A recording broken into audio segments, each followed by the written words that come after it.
अस्सलाम वालेकुम। जवाद रज़ा ख़ान 2016 में एक आर्टिकल लिखा गया मौलाना अहमद रज़ा ख़ान बरेलवी के ऊपर। उनकी सवाना हयात, उनकी खिदमात के बारे में बातचीत की गई। मौलाना अहमद रज़ा ख़ान जो कि 13 जून 1856 को पैदा हुए थे, उनके बारे में इस किस्म का आर्टिकल पहले कभी देखा नहीं गया।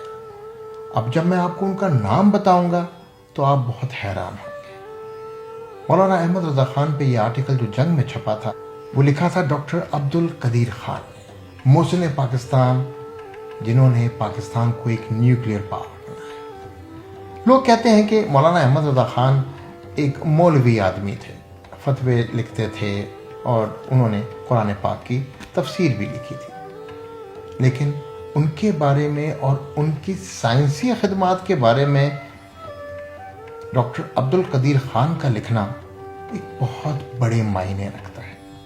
डॉक्टर अब्दुल कदीर खान कुछ ये लिखते हैं कि इस्लाम को फैलाने में बाहर से लोग आए थे हिंदुस्तान और पाकिस्तान इस्लाम फैलाया। उनमें से एक नाम मौलाना अहमद रज़ा ख़ान बरेलवी का भी है।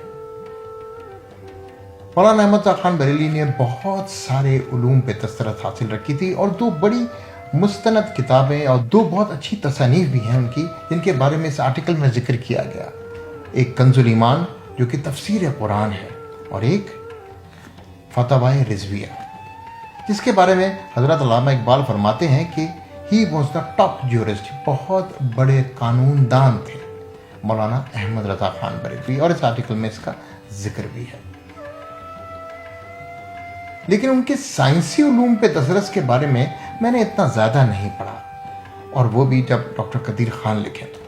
डॉक्टर अब्दुल कदीर खान लिखते हैं कि मौलाना अहमद रज़ा ख़ान बरेलवी ने लातादाद साइंसी मौज़ूआत पर मज़ामीन और मकाले लिखे हैं।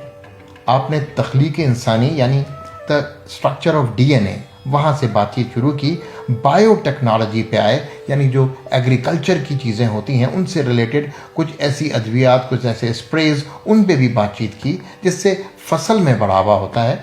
जेनेटिक्स यानी जीन्स, इंसान की जीन्स के ऊपर बातचीत की और अल्ट्रासाउंड मशीन के उसूल तशरीह किए। इसके अलावा पीजो इलेक्ट्रिक यानी जो एक कंप्रेशन की वजह से जो इलेक्ट्रिक क्रिएट होती है, जो बिजली क्रिएट होती है मैटर के ऊपर, जब हम कोई प्रेशर डालते हैं उसके ऊपर भी बातचीत की। और उसके साथ साथ फ्लूइड डायनेमिक्स पे भी बड़ी बातचीत की। फ्लूइड डायनेमिक्स यानी जब हम जहाज़ में ट्रैवल करें या गाड़ी ट्रैवल करें तो जो जितने भी ऑयल्स होते हैं यानी फ्यूल्स होते हैं उनका प्रेशर कैसे बरकरार रहता है, इस पे भी उन्होंने बातचीत की। और टोपोलॉजी पे भी उन्होंने बातचीत की जो कि रियाजी का मजमून समझा जाता है।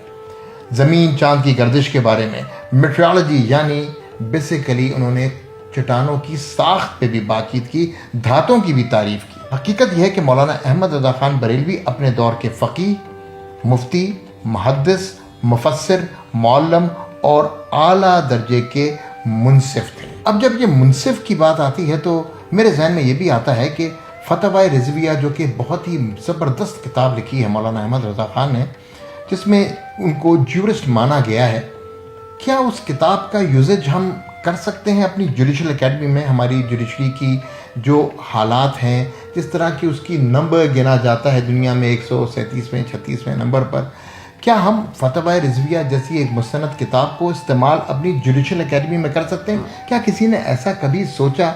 यकीनन मुझे नहीं लगता कि ऐसा किसी ने सोचा। और हमने क्या इसको अपने लिए एक मशअले राह बनाने की कोशिश की? मेरे ख्याल में जो कानूनदान हैं बड़े, उनको इस बारे में सोचना चाहिए कि इस किस्म की किताब को सिलेबस में शामिल किया जाए, इस किस्म की किताब को उन एकेडमीज़ में शामिल किया जाए जहां हम कानूनदानों को बनाते हैं, जिन्होंने आगे मुल्क को एक फलाही रियासत की तरह कन्वर्ट करना है, जहां उन्होंने ये इंश्योर करना है कि ये मुल्क जो है ये कानून के ऊपर चले। मौलाना अहमद रज़ा ख़ान के ऊपर डॉक्टर अब्दुल कदीर खान का ये आर्टिकल, ये एक तरह का पिन पॉइंट किया है डॉक्टर अब्दुल कदीर खान ने कि इन जैसी हस्तियों की जो किताबें हैं उनको हम इस्तेमाल करें, ना सिर्फ कि हम उनको नारों में इस्तेमाल करें बल्कि सही तरीके से अपनाने के लिए मुस्तफ़ीद हों उन किताबों से। चाहे वो एज ए ज्यूरिस्ट उन्होंने लिखी हों, चाहे उन्होंने कुरान की तफसीर लिखी हों कंजुल ईमान के रूप में। मौलाना अहमद रज़ा ख़ान को पहचानने की ज़रूरत है। हम पाकिस्तानियों को इन पर्टिकुलर اور مسلم امہ کو ان جنرل، کیونکہ ان کی کتابیں نہ صرف اردو میں ہیں بلکہ عربی، فارسی، ہر لینگویج میں انہوں نے بات چیت کی ہے، اور وہ خود بھی ایک بہت زبردست پاکستان کے حامی بھی تھے۔ ٹو نیشن تھیوری کے بھی وہ ایک طرح سے بانی سمجھے جاتے ہیں۔ وہ کبھی بھی ہندو مسلم اتحاد کے قائل نہیں تھے۔ ان سب چیزوں کو اگر ہم ایک کنکلوسیو فارم میں دیکھیں تو I think Maulana Ahmad Raza Khan deserves to be more than what we call him as a Nara in Pakistan۔ انسنی باتیں، جواد رضا خان۔